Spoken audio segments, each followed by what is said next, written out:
As we speak, there are more than 110 active armed conflicts around the world. Over 50 million people are currently displaced by violence. In the past decade alone, global military spending has surpassed $20 trillion. And yet, most of us can only name a few of these wars. Why? Why war never ends. The profits, power, and people behind it. In this video, we're peeling back the layers of modern warfare. Not with ideology, not with partisanship, but with questions. Here's what we're going to explore. How has war been tied to profit for thousands of years? From Roman generals to modern defense contractors. How today's most popular conflicts, in Ukraine, Gaza, the South China Sea, are shaped not just by politics or values but by vast economic interests. How are we, the public, manipulated? And how that manipulation, while obvious, sometimes leads us astray.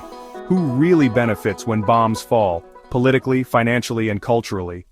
And finally, is peace even realistic in a world where war has become a self-sustaining industry? We'll draw from history, from data, and from the psychology of how humans process violence and profit from it. Let's begin by looking back, because the seeds of today's war economy were planted long ago.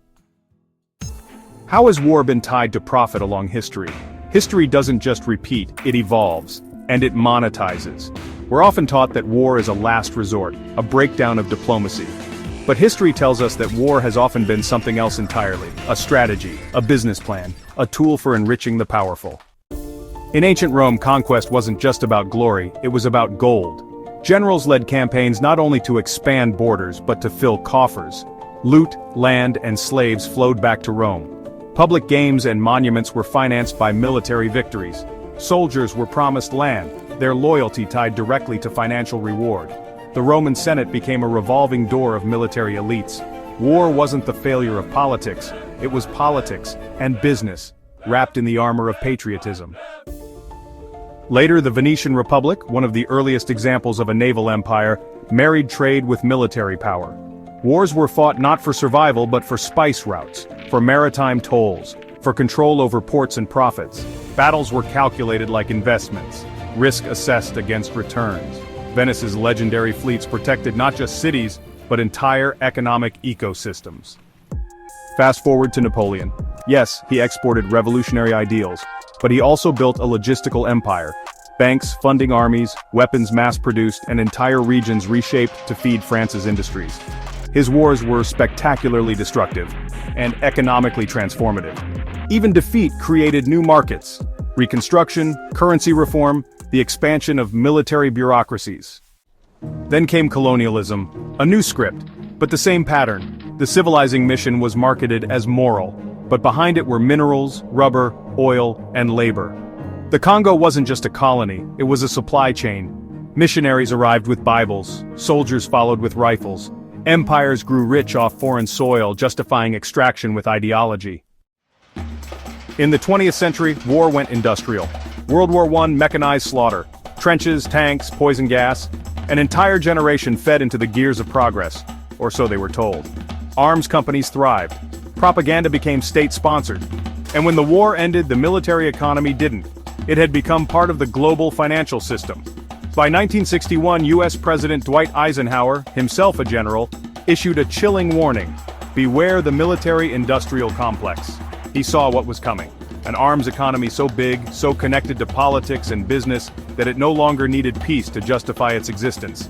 He was right, and it only got bigger. How has war been tied to profit for thousands of years? By evolving into a system where conflict isn't just allowed, it's incentivized, institutionalized, and endlessly repackaged as opportunity. How are wars shaped by vast economic interests? Today, wars are more complex and more profitable than ever. Take Ukraine. Since 2014, it's been more than a border conflict. It's about pipelines, influence, global energy markets.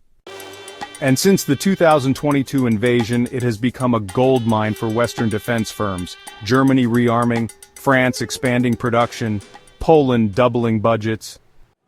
Lockheed Martin Raytheon BAE Systems, their order books are full. And not just for weapons, but for satellite systems, logistics software, and battlefield AI. War has become a tech expo, a live demo for next-gen tools. Combat tested has become a badge of honor in sales pitches. In Gaza, while civilians suffer under blockade, Israel's defense industry quietly thrives. Iron Dome, surveillance systems, drone technology. Each military operation fuels global demand. The United States sends billions in aid, most of which boomerangs back to American manufacturers in the form of contracts. Elsewhere, resource wars simmer below the surface. The South China Sea? It's not just about flags. It's about oil, rare earth metals, and shipping routes worth trillions. In Africa, Latin America, Central Asia, the pattern repeats. Conflict zones overlap with zones of extraction. Mining companies operate under military protection. Rebels and governments alike sell access to resources. And Western firms directly or indirectly benefit. And the battlefield? It's no longer just physical. Cyber attacks, economic warfare, disinformation. The front lines now include banks, code, and content. Private tech companies, many based in the United States, are now integral to military operations. AI surveillance, data modeling, biometric tracking.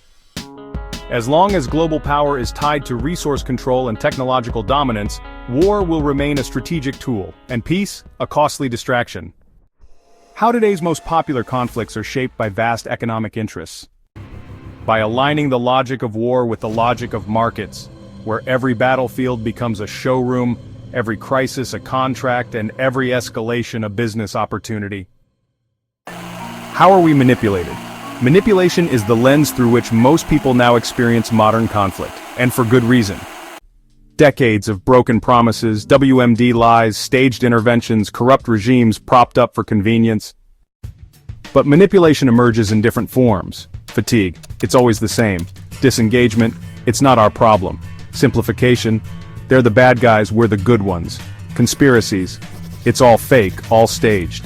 Naive idealism. If everyone just talked, we'd have peace. Each response is human, understandable. But these reactions don't emerge in a vacuum.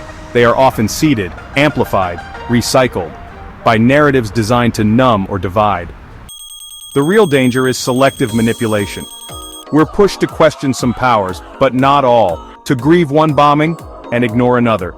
To trust one media and dismiss another as propaganda. To share headlines that comfort and scroll past those that challenge. Selective manipulation fragments trust. It creates echo chambers. And instead of seeing systems, we see only sides. Real awareness means something harder. It means recognizing the filters and who installs them.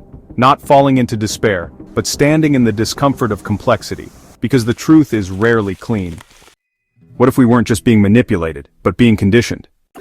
How are we, the public, manipulated? By a steady stream of tailored narratives, designed not to inform, but to shape perception, and turn our reactions into a resource. Who really benefits when bombs fall? We live in a time when war doesn't even shock us anymore. It just scrolls by, like weather. One day Kiev, next day Gaza, next week who knows? And while our attention flickers, the war economy rolls on, smooth, stable, lucrative. Governments gain short-term unity, approval ratings rise, emergency powers get passed, dissent gets quieter, corporations win big, weapons companies, logistics firms, cybersecurity startups, private contractors, there's money in deployment, and even more in reconstruction. Tech giants benefit too. They provide battlefield analytics, drone control software, surveillance systems. Many of these tools are later marketed to police forces, border agencies, and foreign governments. Investors trade on war, stocks rise with escalation, currencies collapse and get shorted. Markets ironically love predictability, and war these days is very predictable. Even the media profits. Conflict drives views. Views drive revenue. Even anti-war content becomes part of the algorithm. In platforms like YouTube, TikTok, Twitter X, or Instagram, engagement is king. The algorithm rewards content that captures attention, regardless of its moral or political stance. A post condemning war, if it goes viral, is algorithmically treated no differently than a post glorifying conflict. And then, there are the think tanks, the lobbyists, the strategists, shaping the narratives that keep the machine humming. They don't sell weapons, they sell ideas. But those ideas move budgets, influence policy, and justify escalation. In the end, war is not a glitch, it's a program, and it works for the people who designed it. Who really benefits when bombs fall? Those who turn chaos into contracts, outrage into influence, and bloodshed into business, not by chance but by design. Is peace even realistic? Is peace just a fairy tale?